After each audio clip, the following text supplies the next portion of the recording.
I'll create a powerful true-life story based on the title you've provided. This story is inspired by real historical events and actual Navy records woven into a compelling narrative. The Admiral struck her before 1,000 soldiers. She fired back and dropped him cold. The warm Mediterranean sun beat down on the polished decks of the flagship as the British fleet lay at anchor off the coast of Toulon in the summer of 1898. For the assembled sailors and Marines, this was to be a day of spectacle and ceremony, a full naval review with the Admiral himself inspecting the fleet's company. Thousands of men had been piped to quarters, their uniforms pressed, their brass buttons gleaming, their faces turned toward the flagship where the Admiral would soon address them. The band played patriotic airs, and the ships dressed overall with colorful signal flags snapping in the light breeze. It was a scene of imperial grandeur, the kind that made young men volunteer for service and old men weep with pride. But among the thousands of faces looking toward the flagship was one that held a very different expression. Margaret Fletcher, known to her shipmates as Maggie, stood near her assigned station on the main deck of HMS Goliath, her heart pounding with an emotion that had nothing to do with the pageantry unfolding before her. At 23 years old, she was the only woman serving aboard any vessel in the Mediterranean fleet, though she had gone to considerable lengths to ensure that most of her fellow sailors remained unaware of this fact. For 8 months now, she had passed as a young man named Matthew Fletcher, a gunner's mate from Liverpool with steady hands and a quiet manner that belied fierce determination. The circumstances that brought Margaret to this moment had been harsh and unforgiving. Born in a Portsmouth slum to a drunken father who beat her mother with casual regularity, Margaret had learned early that the world offered no protection to those who could not protect themselves. When her mother finally succumbed to consumption, leaving 14-year-old Margaret entirely at the mercy of her father's rages, she had done what any creature with survival instinct would do: she ran. But a girl alone in Portsmouth's dockyard district faced horrors as great as those she fled, and Margaret quickly discovered that the only safety lay in disguise. She cut her hair, bound her chest, stole a set of boys' clothing from a washing line, and talked her way onto a merchant vessel as a cabin boy. For 5 years, she sailed the world as Matthew, learning the sailor's trade with an aptitude that surprised even herself. She discovered that she had a gift for mathematics that made her valuable in navigation, and hands steady enough that officers trusted her with delicate tasks. When the merchant ship was impressed into naval service during a period of tension with France, Margaret found herself transferred to the Royal Navy along with the rest of the crew. By then, passing as a man had become second nature, a role she played so consistently that sometimes even she forgot it was an act. Now she stood on the deck of a battleship, watching the Admiral's barge approach, unaware that within the hour her carefully constructed life would be shattered, and that she would do something that would echo through naval legend for generations to come. Admiral Sir Horatio Thornton was not a cruel man by the standards of his time and station, though those standards would seem barbaric to modern eyes. He believed in discipline as the foundation upon which the entire edifice of British naval supremacy was constructed. He believed that sailors were children who required firm guidance and harsh correction when they strayed.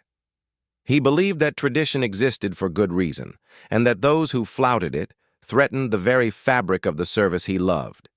He was also, as his flag lieutenant privately noted to his diary, a man of explosive temper who had never learned to control his rages because no subordinate had ever dared to hold him accountable for them. The incident that would become legend began with something as simple as a misplaced coil of rope. As the Admiral made his ceremonial inspection of HMS Goliath, accompanied by the ship's captain and a retinue of officers in full-dress uniform, his keen eye caught what he considered a violation of proper procedure. A line had been coiled in the wrong direction, a minor infraction the sort of thing that would normally merit a quiet word to the boatswain's mate. But the Admiral was in one of his moods, irritated by a perceived slight from the French government and impatient with what he considered slackness throughout the fleet. He wanted an example, and he wanted it now. "Whose station is this?" he demanded, his voice carrying across the deck where hundreds of sailors stood at attention. The ship's captain consulted his roster. "The gunner's mate Fletcher, sir. A reliable man, generally." "Reliable?" The Admiral's laugh was sharp and humorless. "This man's station shows carelessness and inattention to detail. Fetch him here. I'll teach him what reliability means in my fleet." Margaret, standing rigidly at attention 20 yards away, felt her blood run cold as she heard her assumed name called. She had coiled that rope herself, not an hour before, and she knew with the certainty of long practice that it was coiled correctly. The Admiral was wrong, but admirals were never wrong, not in their own estimation and not in the estimation of those who served under them. She stepped forward as ordered, marching to the specified spot and saluting with the crisp precision that had earned her quiet respect from her fellows. And the Admiral looked her up and down with the expression of a man examining something unpleasant he had found on the sole of his shoe. Margaret kept her eyes fixed on the middle distance, her face expressionless, her body rigid with the effort of remaining still under that contemptuous gaze. "You," the Admiral said slowly, "are the man who cannot coil a rope properly." "Sir, I coiled that rope according to regulations, sir." The words were out before Margaret could stop them, spoken in the low register she had trained herself to use. Around her she felt, rather than saw, the collective flinch of every officer present. One did not contradict an admiral. Not ever. Not under any circumstances. To do so was not merely insubordination, it was a kind of madness. The Admiral's face underwent a remarkable transformation. The contempt faded, replaced first by disbelief, then by a cold fury that seemed to radiate from him like heat from a furnace. He stepped closer, close enough that Margaret could smell the brandy on his breath from the previous night's dinner, close enough that she could see the broken blood vessels in his nose and the yellowing whites of his eyes. "What did you say to me?" His voice was quiet now, which was somehow worse than shouting. "Sir, I coiled that rope to regulations, sir. Perhaps if the Admiral would care to examine—" She never finished the sentence. The Admiral's hand moved with the speed of a striking snake, and his open palm connected with her cheek with a crack that echoed off the ship's superstructure. The force of the blow sent her staggering sideways, and only years of training kept her on her feet rather than falling to the deck. But for a long moment the world seemed to stop entirely. 2,000 sailors stood frozen in place, their eyes wide, their breathing suspended. An admiral had struck an enlisted man, a violation of every norm of naval conduct, a breach of the unspoken contract between officers and men that made the brutal system function. It simply was not done, and yet it had been done, in front of everyone, with witnesses to spare. The Admiral, perhaps already regretting his loss of control, drew himself up and opened his mouth to deliver the formal dressing down that would restore his authority and make this incident a story of proper discipline firmly enforced. He never got the chance. Margaret Fletcher had spent her entire life being struck by men who thought they could do so with impunity. She had endured her father's fists through countless childhood beatings. She had suffered the groping hands of merchant sailors who suspected her secret, and the casual brutality of officers who considered a cabin boy fair game for any punishment they chose to inflict. She had survived by learning to absorb the blows, to hide her pain, to wait for the moment when she could escape.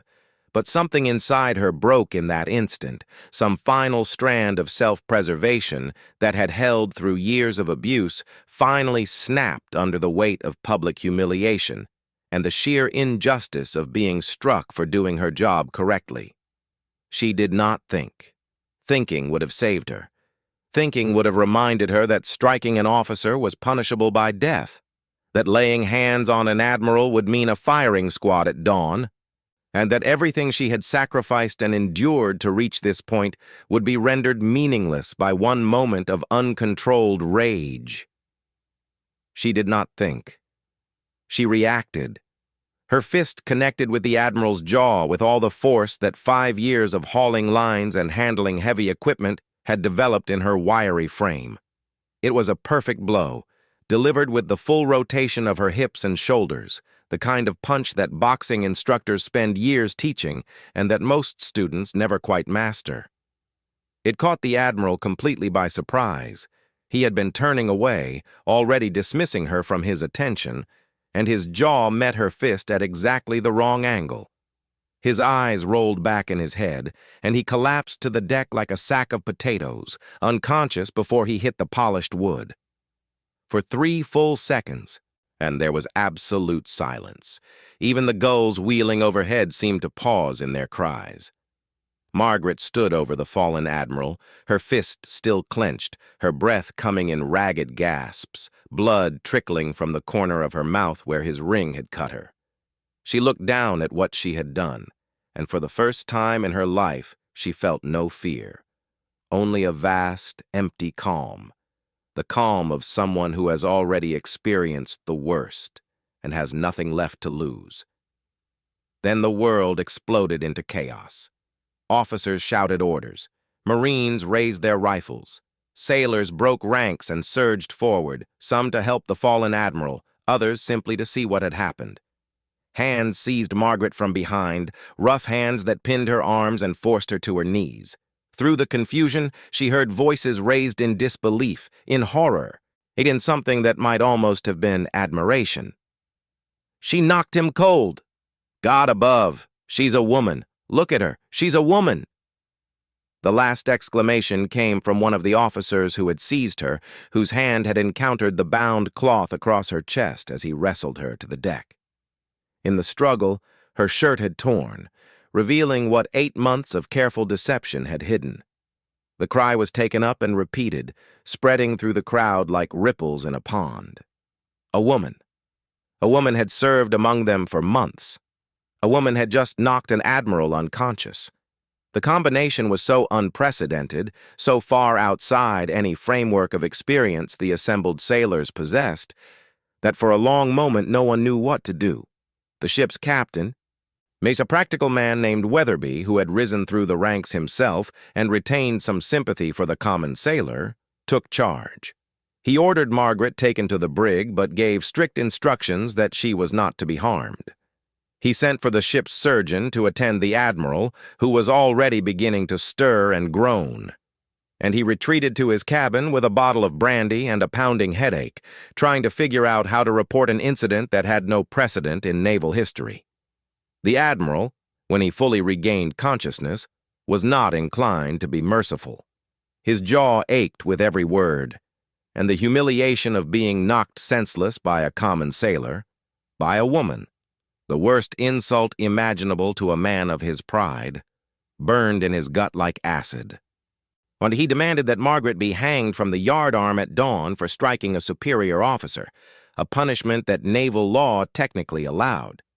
He dictated a report that painted himself as the victim of a vicious, unprovoked attack by a woman who had infiltrated the service under false pretenses, possibly as a foreign spy. He wanted blood, and he wanted it spilled publicly, as an example to any who might think they could defy authority with impunity. But Admiral Thornton had made a critical error, and he was only beginning to realize it. He had struck her first. 2,000 sailors had witnessed it. 2,000 sailors who would be called to testify at any court-martial, who would be asked under oath exactly what they had seen. And those sailors, whatever their feelings about discipline and authority, had their own sense of justice. An officer striking an enlisted man was wrong. An admiral striking a sailor for no valid reason was an abuse of power that